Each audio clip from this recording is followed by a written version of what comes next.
बेटे वर्सेस सास की पसंद की बहू की मान मर्यादा। घर का बड़ा ड्राइंग रूम रोशनी से जगमगा रहा होता है। कांच की सेंटर टेबल पर स्नैक्स और जूस सजे होते हैं। दीवार पर बड़ी पेंटिंग्स और कमला देवी साड़ी में पल्लू सिर पर रखे शांत से बैठी होती हैं। महेश जी उनके पास गंभीरता से बैठे हैं। राघव शांत स्वभाव से नजरें झुकाए बैठा होता है। रिया उत्सुकता से इधर उधर देख रही होती है। सामने सोफे पर मॉडर्न ड्रेस में शिल्पा आत्मविश्वास से बैठी होती है। तो कमला जी, आपको हमारी बेटी कैसी लगी?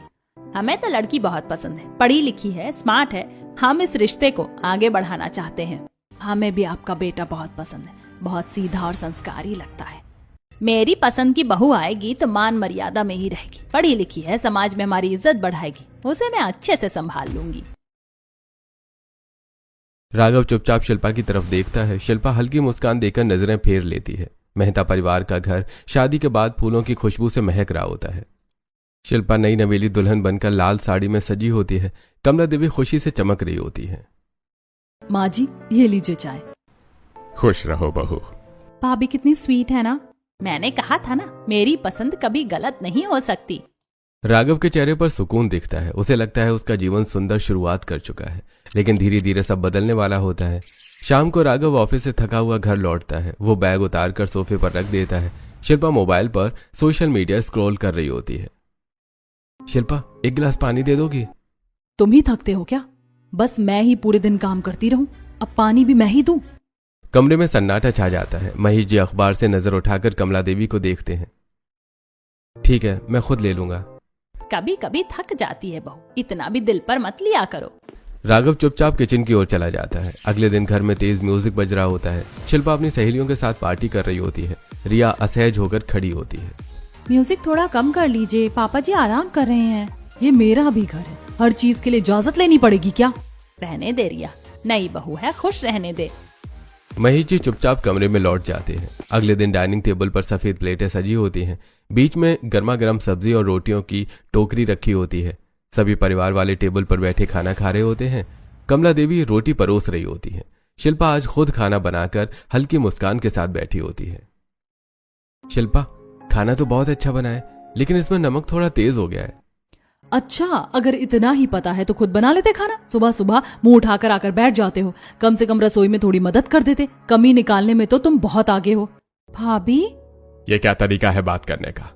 अरे कोई बात नहीं बेटा, नमक थोड़ा तेज हो गया तो क्या हुआ। राघव, सब्जी में थोड़ा दही डाल ले, ठीक हो जाएगा। शिल्पा बेटा, तू इतना हाइपर क्यों हो जाती है बात बात पर? रहने दीजिए माँ, मैं खुद ठीक कर लूंगा। ये जो भी हो रहा है ठीक नहीं हो रहा है, एक दिन बड़ा हंगामा होगा। राघव चुपचाप प्लेट में दही मिलाता है। शिल्पा गुस्सा में पानी का गिलास उठाती है। रात को घड़ी में 12 बज रहे थे। घर में सब सो चुके होते हैं। दरवाजा खुलने की आवाज आती है। शिल्पा चमकदार ड्रेस में हल्का लड़खड़ाती हुई अंदर आती है। उसके हाथ में पर्स और मोबाइल होता है। शिल्पा, तुमने ड्रिंक की है? सो व्हाट, क्लब गई थी, एंजॉय किया। मैं जानता हूं तुम मॉडर्न जमाने की लड़की हो, लेकिन इतना पीना तुम्हारी सेहत के लिए सही नहीं है। तुम बताओगे मुझे मेरी सेहत के लिए क्या अच्छा है और क्या नहीं? ठीक है, तुम सो जाओ। राघव धीरे से उसकी सैंडल निकाल देता है। उसे सहारा देकर बेड पर लिटा देता है। खुद सोफे पर बैठकर कुछ देर चुपचाप उसे देखता रहता है। उसकी आंखों में चिंता साफ दिखती है। अगली सुबह ड्राइंग रूम में शिल्पा मॉडर्न ड्रेस में तैयार खड़ी होती है। राघव, आज मेरे फ्रेंड्स का रीयूनियन है, तुम भी चलना मेरे साथ। ठीक है, चलते हैं। हाँ हाँ बेटा, इसे बाहर लेकर जाओ। ये बचपन से ही बहुत सीधा है। इसके कभी ज्यादा दोस्त नहीं बन पाए, किसी से ज्यादा बात ही नहीं करता था। अब तेरे आने से थोड़ा खुलेगा तो सही। मम्मी, इंसान दो तरह के होते हैं, इंट्रोवर्ट और एक्सट्रोवर्ट। मैं इंट्रोवर्ट हूँ और शिल्पा एक्सट्रावर्ट। हाँ हाँ, जो भी है, हमें नहीं पता इन सब का मतलब। शिल्पा चालाक हंसी के साथ कमला देवी की ओर देखती है। मम्मी जी, अब मैं आ गई हूँ ना, आपको टेंशन लेने की कोई जरूरत नहीं है। अब मैं संभाल लूंगी राघव को। शहर का एक हाई फाई क्लब रंग बिरंगी लाइटों से जगमगा रहा होता है। तेज डीजे म्यूजिक, डांस फ्लोर पर लोग झूम रहे होते हैं। एक कोने में शिल्पा अपने मॉडर्न दोस्तों के साथ खड़ी जोर जोर से हंस रही होती है। सभी लड़कियां एक साथ स्टाइलिश ड्रेस में खड़ी होती हैं और उनके पति अलग ग्रुप बनाकर बातें कर रहे होते हैं। लेकिन राघव एकदम अकेला हाथ में जूस का गिलास लिए हल्की झिझक के साथ साइड में खड़ा होता है। राघव की सादगी और शांत स्वभाव उस चमक दमक से अलग ही नजर आ रहा होता है। अचानक शिल्पा का पर्स उसके हाथ से गिर जाता है। राघव, जरा पर्स उठा देना मेरा। आसपास खड़े लोग पलटकर देखते हैं। राघव बिना कुछ कहे झुककर पर्स उठाता है और चुपचाप टेबल पर रख देता है। अरे ये कौन है, तेरा ड्राइवर है क्या? सबके चेहरे पर हल्की हंसी फैल जाती है। अरे नहीं नहीं, धोखा खा लिया तुमने, ड्राइवर नहीं मेरा पति है, बहुत सीधा है बेचारा। बाकी तुम इंट्रोडक्शन इसका खुद से ही मांग लो, इसका नाम वैसे राघव है। जब तू खुद इसे रिस्पेक्ट नहीं देती तो हम क्या करें? राघव तुम वहीं जाकर खड़े हो जाओ, हम लोग बात कर रहे हैं। पास खड़े कुछ लड़के आपस में फुसफुसाते हैं। बेचारा जैसे कुत्तों की तरह पर्स उठाकर रख दिया। यार पत्नी भाव भी नहीं दे रही है। सबकी हंसी राघव के कानों में गूंजने लगती है। वो मजबूरी में हल्की मुस्कान दे देता है, लेकिन आंखों में चोट साफ दिखती है।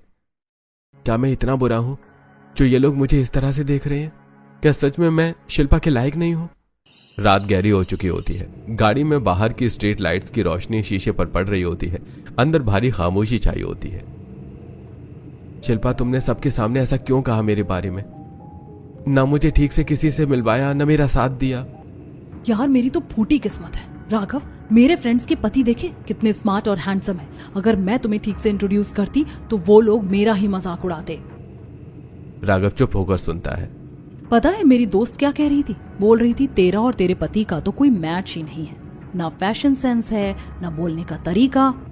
राघव की पकड़ स्टीयरिंग पर और कस जाती है।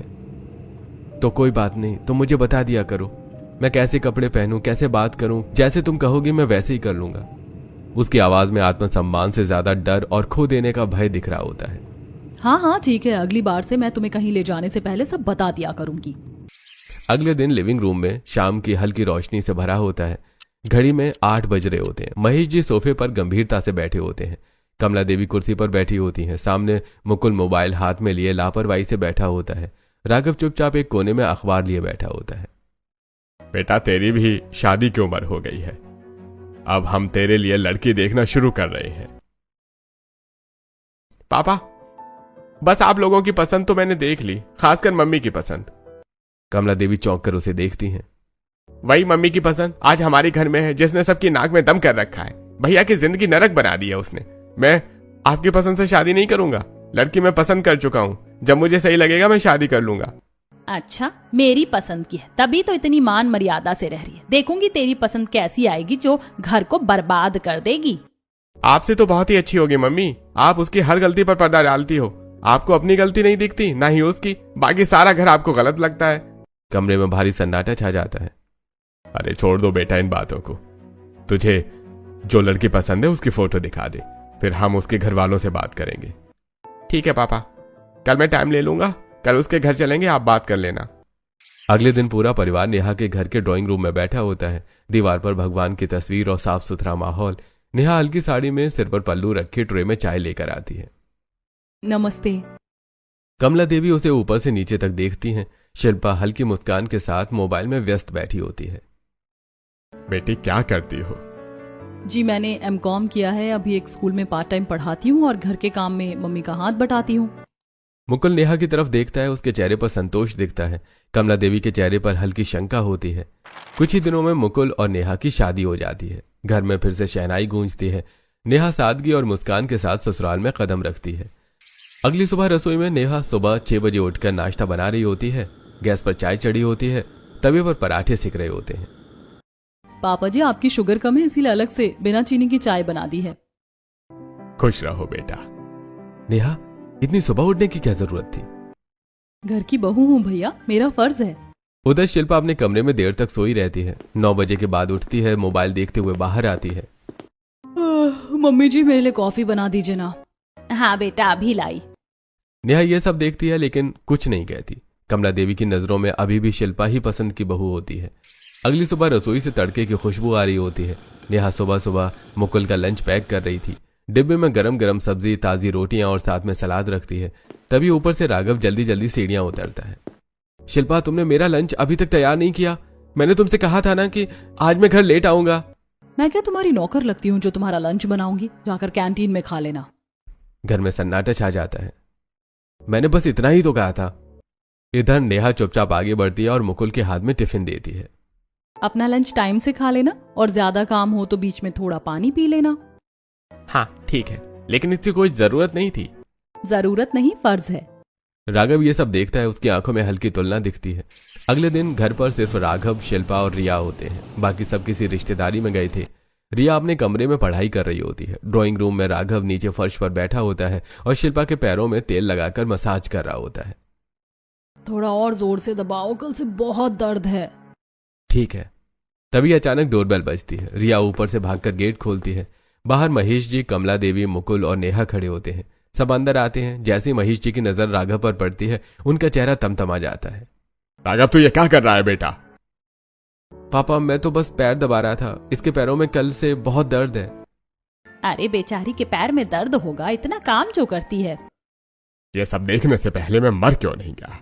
क्या मेरी पसंद की बहू अपनी मान मर्यादा भूल चुकी है? मैं तो पढ़ी लिखी बहू इसलिए लाई थी कि मेरे बेटे का ध्यान रखेगी, लेकिन इसने तो उसे नौकर बना दिया।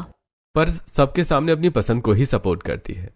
इसमें बुरा क्या है? पति पत्नी एक दूसरे की सेवा करते हैं। राघव चुप है।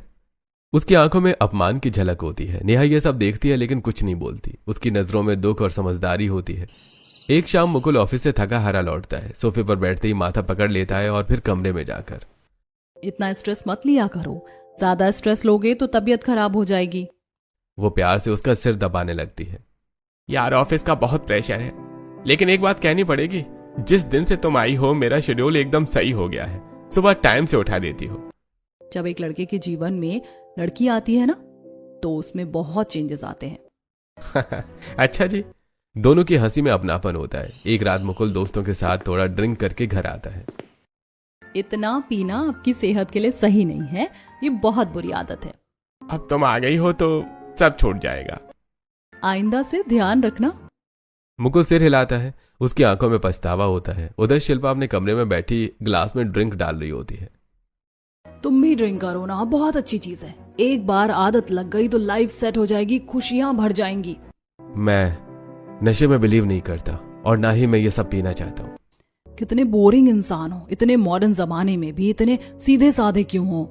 राघव चुप रहता है। उसकी आंखों में कहीं ना कहीं दर्द होता है। अगली सुबह कमला देवी रसोई में खड़ी होती हैं। नेहा चुपचाप सब्जी काट रही थी। कमला देवी की नजर बार बार उसी पर जाती है, जैसे बस कोई गलती पकड़ने का इंतजार हो। नमक ठीक से डालना, पिछली बार थोड़ा फीका था। जी मम्मी जी, आज ध्यान रखूंगी। उसी समय शिल्पा तैयार होकर नीचे आती है, हाथ में मोबाइल, चेहरे पर हल्की मुस्कान। मेरी पसंद की बहू जैसी भी हो, कम से कम घर का काम तो कर लेती है, और सबसे बड़ी बात मेरी तो सुन लेती है। हाँ मम्मी, वो तो पूरे घर को दिख रहा है आपकी पसंद की बहू क्या कर रही है और क्या नहीं, कितनी मर्यादा में रहती है। तू कभी सही बोलता है क्या? जब भी बोलता है गलती बोलता है। मुकुल बेटा, चुप रहो और ऑफिस के लिए निकल जाओ। पापा, जब भी मैं सही बात बोलता हूँ आप मुझे ही रोक देते हैं। घर का माहौल भारी हो जाता है। अगले दिन रिया का जन्मदिन था। घर पर छोटी सी पार्टी रखी होती है। रिश्तेदार, हंसी मजाक, केक और एक छोटा सा फोटो बूथ भी होता है। सब कपल्स एक एक करके फोटो खिंचवा रहे होते हैं। पहले मुकुल और नेहा जाते हैं। नेहा मुस्कुराते हुए हल्का सा झुकती है और मुकुल के पैर छू लेती है। मैं आपके पैर छूंगी, आप मुझे आशीर्वाद देना। अरे पगली, खुश रहो। रिश्तेदार तालियां बजाते हैं। अब बारी आती है राघव और शिल्पा की। अरे शिल्पा, तुम भी राघव के पैर छूना, बहुत अच्छा पोज आएगा। मैं इसके पैर छू, इस बेकार इंसान के? बल्कि इसे मेरे पैर छूने चाहिए कि इसे इतनी अच्छी बीवी मिली है। चलो राघव, मेरे पैर छू लो। राघव एक पल सबकी तरफ देखता है, फिर बिना कुछ कहे झुक जाता है। पूरा हॉल खुशफुसाहट से भर जाता है। पता नहीं कैसी बहू है, पति के पैर तो छोड़ो, सबके सामने उससे पैर छुआ रही है। बिल्कुल इज्जत नहीं करती है। अरे आजकल के बच्चे हैं, मजाक चल रहा है। कुछ लोग दिखावा भी अच्छा कर लेते हैं। नेहा चुप रह जाती है। रात को मेहमान चले जाते हैं। सब लोग बैठे होते हैं। कमला, देख रही हो आज तुम्हारी वजह से सबके सामने कितनी बेइज्जती हुई है। मेरे बेटे की क्या इज्जत रह गई? उसे कुत्ता बनाकर रख दिया है शिल्पा ने। ऐसी कोई बात नहीं है, शिल्पा उसे सुधार देगी। देखा नहीं आपने, अब बाहर भी जाने लगा, पहले तो घर में ही रहता था। सुधार या बिगाड़ गया?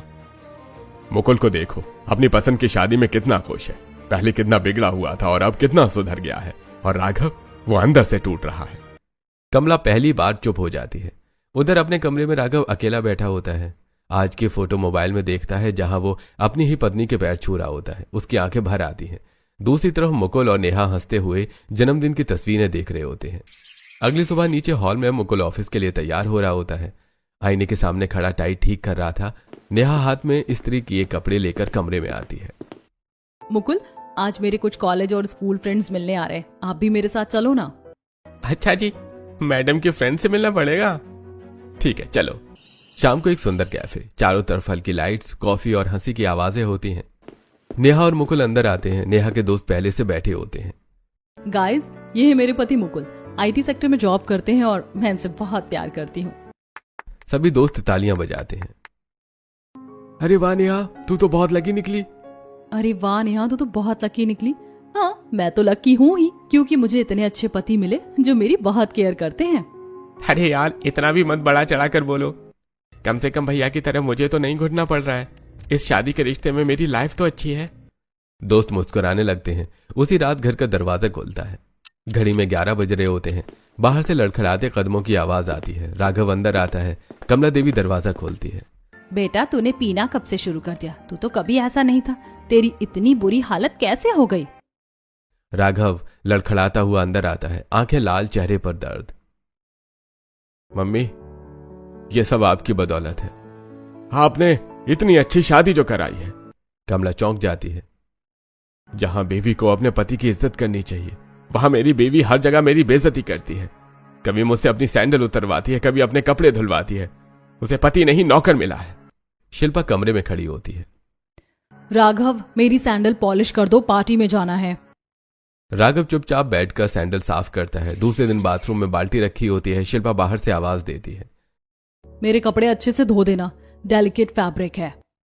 राघव चुपचाप कपड़े धो रहा होता है।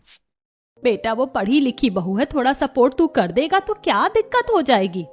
मम्मी, वो अपनी सारी मान मर्यादा भूल चुकी है। मेरी इतनी डिसरिस्पेक्ट करती है, लेकिन आपको कभी नहीं दिखेगा क्योंकि वो आपकी पसंद की बहू है। कमला चुप हो जाती है। मुझे लगता था कि माँ हमेशा बच्चों के लिए सोचती है, लेकिन अब समझ आया, कभी कभी माँ खुद को सही साबित करने के चक्कर में अपने बच्चों की खुशियां भूल जाती है। इतना कहकर राघव अपने कमरे की तरफ चला जाता है।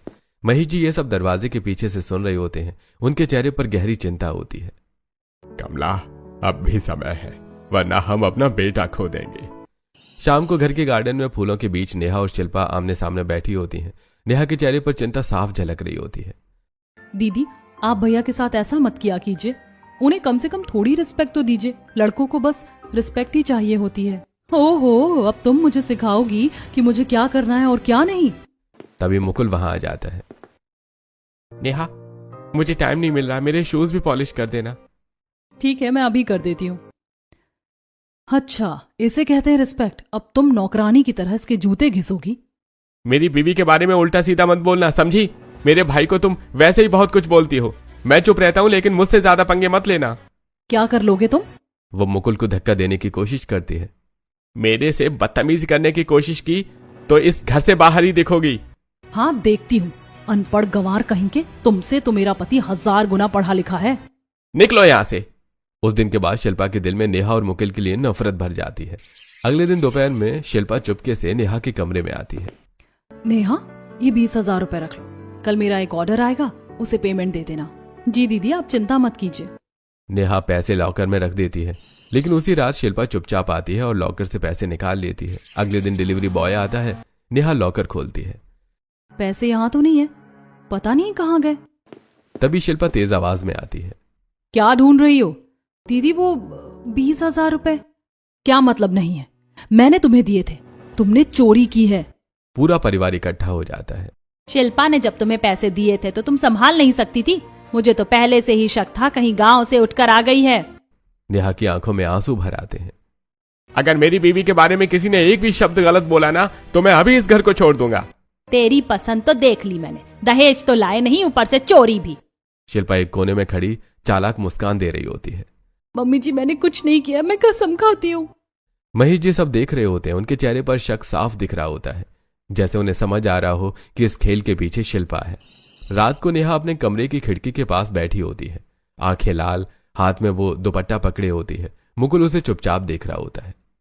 मैंने तुमसे कितनी बार कहा है, मम्मी तुम्हारी कितनी इंसल्ट करती है। तुम सब छोड़ो, मैं तुम्हें अलग अपने साथ रखूंगा। हमें किसी की जरूरत नहीं है। मुकुल, ऐसा नहीं होता। परिवार की ऊंच नीच हमें सब देखनी पड़ती है। अगर मैं यहाँ से चली गई ना, तो मुझे खुद से ही कायर जैसा महसूस होगा। पता नहीं तुम ही हो ऐसी जो इतनी बेइज्जती सह रही हो। वरना आजकल सारी लड़कियां अपने पति के साथ अलग रह रही हैं। नहीं मुकुल, मैं यहाँ से भागने नहीं आई हूँ। मैं इस परिवार को बदलना चाहती हूँ, सबको एक नई पहचान देना चाहती हूँ। अगर हम ही हार मान लेंगे तो गलत लोग जीत जाएंगे। मुकुल उसे गौर से देखता है। पहली बार उसे एहसास होता है कि उसकी पत्नी कितनी मजबूत है। दूसरी कमरे में राघव बिस्तर के किनारे पर बैठा होता है। कमरे की लाइट्स बंद होती हैं, बस मोबाइल की हल्की रोशनी उसके चेहरे पर पड़ रही थी। अगले दिन डाइनिंग टेबल पर खाना रखा है, मगर वो नीचे नहीं आता। दिन ब दिन वो चुप होता जा रहा था। ऑफिस से आता है, सीधे कमरे में चला जाता है। ना हंसी ना बातचीत। कमला देवी दरवाजे के बाहर खड़ी होकर एक पल उसे देखती है। कुछ दिनों में ठीक हो जाएगा। अगर मैंने कुछ कहा तो उल्टा दोष शिल्पा पर डाल देगा, रहने दो। लेकिन उनके चेहरे पर चिंता साफ होती है। नेहा से राघव की हालत देखी नहीं जा रही थी। रात को मुकुल और नेहा बालकनी में बैठे होते हैं। आपको राघव भैया से बात करनी चाहिए, वो अंदर ही अंदर बहुत घुट रहे हैं। आप उनके भाई हो, उनसे थोड़ी बात करोगे तो उनका मन हल्का होगा। मुझे किसी के प्राइवेट रिश्तों में दखल देना अच्छा नहीं लगता, और वैसे भी वो चुड़ैल बहुत बदतमीजी से बात करती है। किसी दिन मैं उसे बहुत बुरा सुना दूंगा। अगर तुम्हें नहीं करना तो मैं बात करूंगी राघव भैया से, लेकिन फिर आप मुझे रोकोगे नहीं। अरे मैं क्यों रोकूंगा, तुम आराम से बात करो। अगले दिन दोपहर को घर में सन्नाटा होता है। शिल्पा बाहर गई होती है। नेहा हल्के कदमों से राघव के कमरे पर नॉक नॉक करती है। भैया अंदर आ जाओ। हाँ आ जाओ। नेहा अंदर आती है। कमरे में बिखरे पड़े कपड़े, बंद पर्दे। भैया आप ठीक तो हैं? हाँ मैं ठीक हूं नेहा, बस थोड़ा थक गया हूं जिंदगी से। भैया आप अकेले नहीं हैं, हर रिश्ता सम्मान से चलता है। अगर कहीं सम्मान कम हो रहा है तो उसे ठीक करना पड़ता है। चुप रहकर सब सहना समाधान नहीं है। क्या करूं नेहा, माँ को कुछ कहूं तो उन्हें बुरा लगेगा, शिल्पा से कहूं तो वो और तमाशा करेगी। मैं बस अब सब खत्म होने का इंतजार कर रहा हूं। नहीं भैया, खत्म होने का नहीं, बदलने का इंतजार कीजिए। और अगर कोई नहीं बदले तो आपको खुद अपने लिए खड़ा होना पड़ेगा। राघव नेहा को देखता है। अगली सुबह घर का माहौल बदला बदला होता है।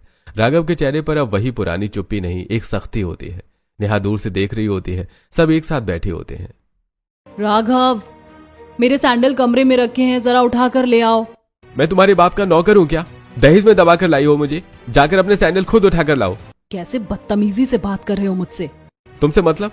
खड़ी हो यहां से। शिल्पा पहली बार चुप हो जाती है। शाम को शिल्पा तैयार खड़ी होती है। राघव मुझे पार्टी में लेकर चलो, सब मेरा इंतजार कर रहे हैं।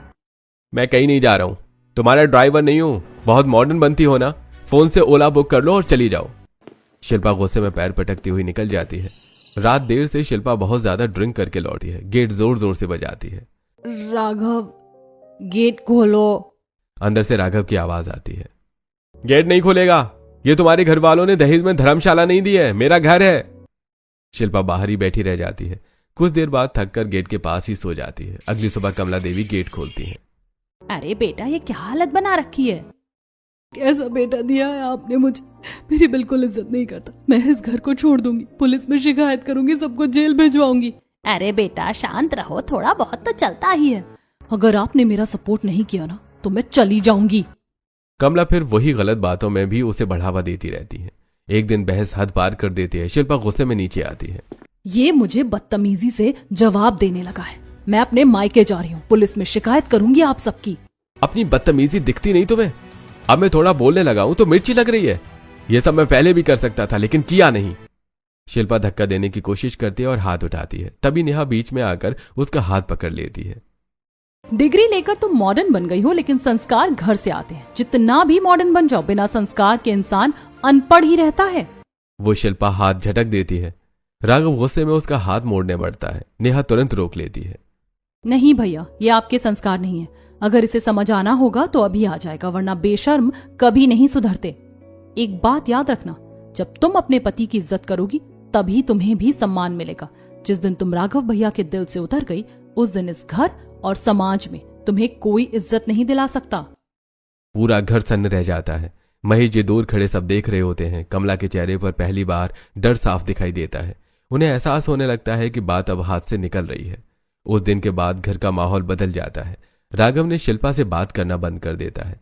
न कोई ताना, न कोई जवाब, बस खामोशी। डाइनिंग टेबल पर वो अलग बैठता है। कमरे में जाता है तो दरवाजा बंद कर लेता है। शिल्पा पहली बार उस खामोशी से डरने लगती है, क्योंकि बदतमीजी का जवाब बदतमीजी से मिल जाए तो लड़ाई होती है, लेकिन जब जवाब ही न मिले तो इंसान अंदर से हिल जाता है। कमला देवी शिल्पा के पास बैठी होती है। बेटा मुझे तो पहले से ही पता था तू बहुत अच्छी है। वो नेहा ही है जो इस घर को तोड़ने में लगी रहती है। नहीं मम्मी जी, नेहा बहुत अच्छी है। आज मेरा और राघव का रिश्ता अगर बचा है ना तो उसकी वजह वही है, वरना बात तलाक तक पहुंच जाती। कमला हैरान रह जाती है, लेकिन कमला के मन में चिढ़ अभी भी खत्म नहीं होती। रात को मुकुल और नेहा कमरे में बैठे होते हैं। नेहा, तुमने ऐसा क्या जादू कर दिया है कि भैया का बिहेवियर इतना बदल गया? मैंने उन्हें इतने गुस्से में पहली बार देखा है। मैंने कुछ नहीं किया, बस उन्हें समझाया था। नेहा राघव के कमरे में बैठी होती है। भैया जो आपके साथ जैसा व्यवहार करता है आप भी उसके साथ वैसा ही व्यवहार करोगे, तभी आपको इज्जत मिलेगी, वरना लोग आपको बेवकूफ समझते रहेंगे। क्या सच में मैं इतना कमजोर लगने लगा हूँ? कमजोर नहीं, लेकिन चुप रहकर आप गलत को बढ़ावा दे रहे हैं। कभी कभी अपनी इज्जत के लिए खड़ा होना पड़ता है। तुम सही कह रही हो नेहा, मैं इस रिश्ते को सुधार कर ही रहूंगा। धीरे धीरे शिल्पा का व्यवहार बदलने लगता है। सुबह को वो राघव के लिए खाना बनाती है। राघव आपका लंच तैयार है, टाइम पर खा लेना। राघव बिना कुछ कहे डिब्बा ले लेते हैं। शाम को राघव ऑफिस से आता है। शिल्पा चुपचाप उसके जूते साइड में रखती है। बैठिए, मैं आपके पैर दबा दूं। राघव चौंक जाता है। पहली बार शिल्पा की आंखों में सच्चा पछतावा दिखाई देता है। एक दिन शिल्पा के फ्रेंड्स घर पर आती हैं। शिल्पा सबके सामने। राघव मेरे पति हैं और मुझे उन पर गर्व है। दोस्त भी नोटिस करते हैं, अब वही शिल्पा बदल चुकी है, लेकिन कमला देवी का दिल अभी भी नेहा के लिए साफ नहीं हुआ। पता नहीं इस लड़की ने ऐसा क्या कर दिया, सब उसके पक्ष में होते जा रहे हैं। नेहा फिर भी चुपचाप अपने काम में लगी रहती है। न कोई घमंड न कोई बदला। अगली सुबह आंगन में तुलसी के पास कमला देवी दीपक जला रही होती हैं। उनके चेहरे पर सख्ती होती है। ये नेहा कितनी भी अच्छी बनने की कोशिश कर ले, मेरी नजरों में तो वही चुड़ैल रहेगी। उसी ने मेरे घर का माहौल बिगाड़ा है, सबकी जिंदगी खराब कर दी। उन्हें सिर्फ शिल्पा ही अच्छी लगती है क्योंकि वो उनकी पसंद थी। रसोई में नेहा सुबह सुबह उठकर चाय बना रही होती है, फिर नाश्ता तैयार करती है। कमला के लिए दवाई समय पर लाकर देती है। मम्मी जी, आपकी दवाई का टाइम हो गया है। रख दो और जाओ यहाँ से। नेहा मुस्कुराकर चुपचाप रख लेती है। दिन भर वो काम करती है, बात करने की कोशिश करती है, हालचाल पूछती है, लेकिन कमला की आंखों में उसके लिए नफरत ही नजर आती है। शाम को रसोई में शिल्पी सब्जी काट रही थी और नेहा आटा गूंथ रही होती है। पता नहीं मम्मी जी मुझे कब एक्सेप्ट करेंगी। मैं कितनी भी कोशिश कर लूं, उन्हें मेरी अच्छाई दिखती ही नहीं। जब तुम मुझे सुधार सकती हो और राघव को समझा सकती हो तो मम्मी जी क्या चीज है। बस वो अपनी पसंद और भैया की पसंद में फर्क नहीं समझ पा रही। लेकिन उन्हें कैसे समझाऊं कि मैं इस घर को तोड़ने नहीं, जोड़ कर रखने आई हूँ। सब ठीक हो जाएगा, देखा नहीं, तुम्हारी वजह से मेरे और राघव के बीच भी सब ठीक हो गया। पहले मैं क्या थी और अब मैं क्या बन गई हूँ। मुझे बस इतना चाहिए कि मम्मी जी एक बार दिल से मुझे अपनी बहू मान ले। वो दिन भी आएगा, क्योंकि सच और अच्छाई को ज्यादा देर तक कोई दबा नहीं सकता। दोनों बहुएं साथ खड़ी खाना बना रही होती हैं। रविवार को पूरा परिवार मार्केट आया था। कमला देवी एक दुकान के बाहर खड़ी होती हैं और बाकी परिवार सड़क के दूसरी तरफ होता है। अरे कमला, फटाफट रोड क्रॉस करके आ जाओ, फिर सब साथ चलेंगे। हाँ हाँ आती हूँ। जैसे वो सड़क पार करने लगती है, अचानक तेज हॉर्न बजता है। एक बड़ा ट्रक उनकी तरफ तेजी से बढ़ रहा होता है। सबके चेहरे पर डर साफ दिखता है। मम्मी जी! सबके चिल्लाने से पहले ही नेहा बिजली की तरह दौड़ पड़ती है। वो बिना अपनी जान की परवाह किए कमला को धक्का देकर किनारे कर देती है। ट्रक तेजी से निकल जाता है। कमला सुरक्षित होती है, लेकिन नेहा सड़क पर गिर जाती है। उसके हाथ में हल्की चोट लग जाती है और माथे से थोड़ा खून निकल आता है। पूरा परिवार घबराया हुआ नेहा को अस्पताल ले जाता है। 2 घंटे बाद डॉक्टर बाहर आते हैं। घबराने की कोई बात नहीं है, सिर्फ हल्की चोट है, अब होश आ जाएगा। कमला के हाथ कांप रहे होते हैं। पहली बार उनके चेहरे पर सख्ती नहीं, डर और पछतावा होता है। कुछ देर बाद नेहा की आंखें खुलती हैं। वो सामने पूरा परिवार खड़ा देखती है, लेकिन उसकी नजर सिर्फ कमला पर टिक जाती है। मम्मी जी, आज मैंने अपनी जान पर खेलकर आपको बचाया है। सिर्फ इसलिए नहीं कि आप मेरी सास हैं, बल्कि इसलिए क्योंकि आप मेरी माँ जैसी हैं। मैं बस आपको ये साबित करना चाहती थी कि मैं इस परिवार को अपना मानती हूँ। मैंने कभी इस घर को तोड़ने की नहीं, जोड़ने की कोशिश की है। कमला की आंखें नम हो जाती हैं, उनके होठ कांपने लगते हैं। तभी शिल्पा उनकी कंधे पर हाथ रखती है। मम्मी जी, आज आपने देख लिया ना, मेरा और राघव का रिश्ता कितना सुधर गया है। ये सब नेहा की वजह से हुआ है। अब आपको भी उसे दूसरा मौका देना चाहिए। शायद तुम सब सही कह रहे हो। मैंने हमेशा अपनी पसंद और मुकुल की पसंद में फर्क किया, लेकिन इस घर की असली मान मर्यादा नेहा ने ही संभाली है। बेटा, मुझे माफ कर दे। कमला पहली बार नेहा का हाथ थाम लेती है। तभी राघव और मुकुल भी उसके पास बैठ जाते हैं। Neha, thank you so much. तुम्हारी समझदारी और सपोर्ट की वजह से आज मैं और शिल्पा साथ में हैं। और हमारी फैमिली भी साथ में है। नेहा की आंखों से आंसू बहते हैं, लेकिन इस बार दर्द के नहीं, अपनापन मिलने के। उस दिन के बाद कमला का दिल पूरी तरह से बदल जाता है। अब वो नेहा को सिर्फ बहू नहीं बेटी कहने लगती है। घर में हंसी लौट आती है, रिश्तों की दरारें भर जाती हैं।